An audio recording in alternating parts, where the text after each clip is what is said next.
Bonjour à vous tous, chers amis de Beach Handball Café. Aujourd'hui, Beach Handball Café vous amène à la maison de handball de Créteil, de la Fédération française de handball. C'est une petite visite guidée parce que on vient de faire un séminaire sur le beach handball à la Fédération française de handball et pour programmer, pour échanger, pour développer d'ici à 3 ans la discipline du beach handball. C'était un moment magique pour nous passionnés du beach handball parce que pour la première fois la Fédération française a présenté officiellement le projet. Il y aura beaucoup de moyens au niveau financier, au niveau des ressources humaines, au niveau des formations et techniques. Donc finalement, c'était que du bonheur pour nous d'avoir eu la possibilité de participer à cet événement. Et avec l'excuse, voilà, on vous amène à faire cette petite visite de la maison d'handball pour tous ceux et celles qui n'ont pas eu encore la possibilité de visiter.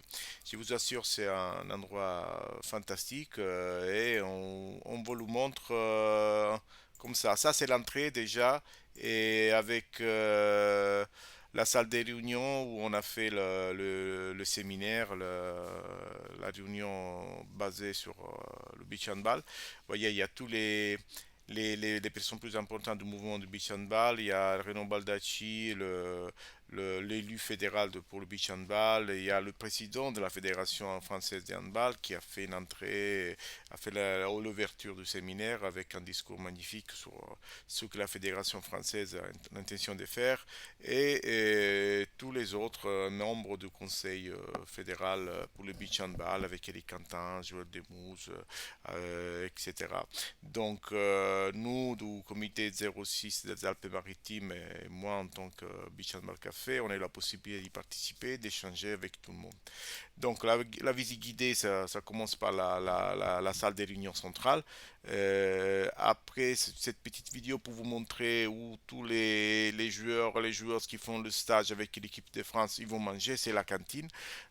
Donc c'est un espace ouvert, propre, franchement avec tous les vidéos de l'équipe de France. Ça c'est à l'extérieur pour avoir des moments de détente avec aussi, j'essayais de le prendre une petite espace pétanque. C'était super sympa. Et on croise pas mal du monde à l'intérieur de la maison du handball parce que finalement, il faut savoir qu'il y a pas que le handball, il y a aussi des événements extérieurs qui viennent et payent pour utiliser la maison du handball. Et franchement, c'est super. Ça, c'est tous les chambres. Ça, c'est des couloirs à l'intérieur avec tous des moments, des espaces dédiés aux souvenirs de tous les trophées gagnés par les équipes de France, bien évidemment. C'est franchement, pour tous les passionnés de handball en général, c'est comme être Euro Disney. Parce que franchement c'est super bien fait, chaque moindre détail est soigné. Partout il y a quelque chose à observer, à regarder, comme ici toutes les photos de l'équipe de France depuis le début de l'histoire de la Fédération française. Franchement c'est énorme. Et là, bon, c'est le sanctuarium de la fédération avec tous les primes et les trophées, les médailles des JO, les médailles d'or, bien évidemment, d'argent, de bronze, les coupes du monde, les trophées d'Europe, il y a tout là-dedans. Et ça fait venir franchement les frissons, hein, c'est incroyable. Donc, je recommande à tous ceux qui ont la possibilité d'y aller visiter parce que c'est super beau. Voilà, et après, il y a un espace boutique pour acheter des souvenirs hein, de la Fédération française et des équipes de France.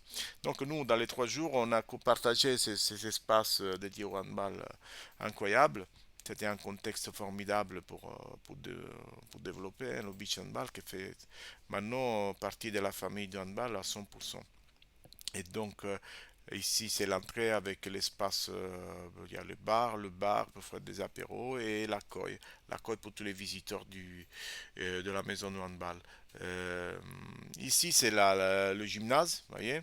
Les équipes de France, peut-être vous l'avez vu souvent sur les réseaux sociaux, ils s'entraînent ici, hein. Il y a deux terrains jumeaux où deux équipes peuvent s'entraîner en même temps, avec la salle de muscu et des tribunes pour voir des matchs. C'est incroyable, franchement. Avec, bien évidemment, vous avez vu, il y a comment dire, tous les affiches qui parlent de Tokyo, parce que, bien évidemment, l'événement de Tokyo, c'était au centre du tout. Et ici, c'est le salon des Barjo. En fait, c'est un espace de détente où tout le monde pour se détendre, jouer au billard. Moi, j'ai profité aussi. Et là, je vous montre à l'intérieur des chambres. Le thème, c'est toujours le même, c'est le handball, mais avec des photos des joueurs et joueuses internationaux de tous les temps, des références aux championnats du monde d'Europe passés, comme ici, Danemark 2002. Franchement, c'est sympa, bien fait. Il y a de l'espace, c'est déjà des grandes chambres, c'est confortable, c'est nouveau, hein. Je vous rappelle que ça a été terminé ce projet en 2019. Ici, c'est une extra de la petite équipe, hein, du beach handball et au niveau local parce qu'il y a Pippo Malatino, il y a moi, il y a Anne Martini qui fait partie de la Ligue PACA avec Renaud Baldacci, hein, le référent élu de la Fédération française de beach handball, et derrière vous voyez Laetitia qui s'occupe de la communication pour la Fédération française. Donc l'esprit beach handball, nous on l'a amené parce que on a fait un peu les touristes, en même temps on est sérieux, en même temps avec le sourire on travaille.